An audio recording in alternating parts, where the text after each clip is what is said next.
మీకో విషయం చెప్తాను, మీరు నాతో ఏకీభవిస్తే కమెంట్ బాక్స్లో మీ అభిప్రాయాన్ని తెలియజేయండి.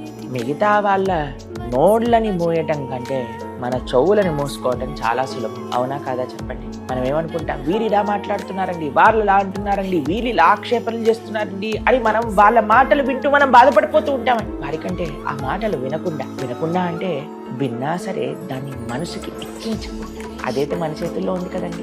ఎంత మనం సీరియస్గా తీసుకుంటే అంత సీరియస్నెస్ ఏర్పడుతుంది. కానీ వాళ్ళ తత్వము తెలిసినప్పుడు వీళ్ళు ఇలానే మాట్లాడతారు అని తెలిసినప్పుడు వదిలేసి మనము ప్రశాంతంగా ఉండటం ముఖ్యం కదండి, మనము జాగ్రత్తగా ఉండటం ముఖ్యం కదండి. కాబట్టి వేరే వాళ్ళ మాటలు పట్టించుకోకండి.